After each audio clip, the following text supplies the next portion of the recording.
মোহাম্মদ আলী বলেছিলেন, আমি প্রতি মিনিটের ট্রেনিংকে ঘৃণা করি, কিন্তু আমি হাল ছাড়িনি, কারণ আমি জানি এখনের ভোগ করা কষ্টটাই বাকি জীবন চ্যাম্পিয়ন হয়ে বাঁচার সুযোগ দিবে। আপনার হৃদয় একটি বিশাল সমুদ্রের আকারের, তাই নিজেকে সময় দিন হৃদয়ের লুকানো গভীরতার সন্ধান পাওয়ার জন্য। এটি আপনার সফলতার চাবিকাঠি।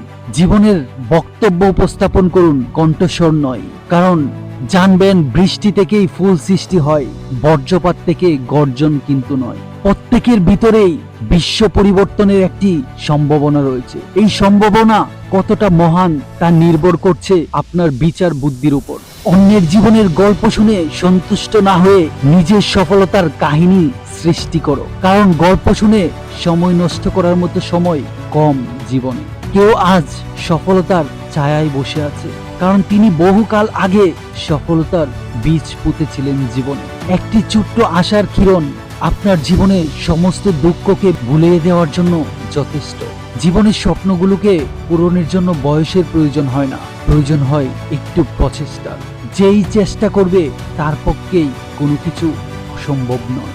একবার যদি আমরা নিজের উপর বিশ্বাস স্থাপন করতে পারি, তবে জীবনের সঠিক সম্ভাবনার কোনো অভাব হবে না। আপনার সফলতার জন্য যা দরকার তা হলো পরিকল্পনা এবং আপনার গন্তব্যে এগিয়ে যাওয়ার সাহস। সুযোগ যদি আপনার দরজায় এসে নক না করে, আপনি সুযোগের সন্ধান করুন।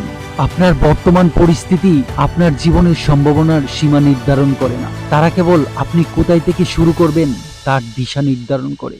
জীবনের সুরক্ষা বেশিরভাগ অংশই কুসংস্কার মাত্র। হয় আপনার জীবনে একটা দুঃসাহসিক অভিযাত্রা, অথবা কিছুই না। আপনি যেখানে আছেন, যে পরিস্থিতিতেই আছেন, সেখানে আপনার সামান্য কিছু হলেও সবার জন্য ভালো কিছু করুন। এটি সেই ছোট্ট ছোট্ট ভালো কাজগুলোই একসাথে সারা বিশ্বকে অভিভূত করবে। জীবনে প্রতিকূলতার কষ্ট না পার করলে সফলতার স্বাদ পাওয়া যায় না। আপনি যদি জীবনকে ভালোবাসেন, সময় নষ্ট করবেন না, কারণ আমাদের জীবন সময়ের সমষ্টি।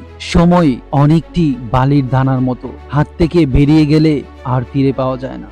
আপনি নিজের সময় কোথায় বিনিয়োগ করছেন তা সর্বদা বিশেষ লক্ষ্য রাখা প্রয়োজন, কারণ সময় নষ্ট করা অর্থের অপচয়ের চেয়ে শত গুণ খারাপ। জীবনে সফল হতে নিজের সময় কোনো অলস ব্যক্তির সাথে অযথা ব্যয় করতে নেই, কারণ সফলতা ও অলসতা একে অপরের শত্রু। নিজের কাজকে কখনো অন্যকে বোঝাতে যেও না, কারণ লোকে সেটাই শুনবে যেটা তারা শুনতে চায়।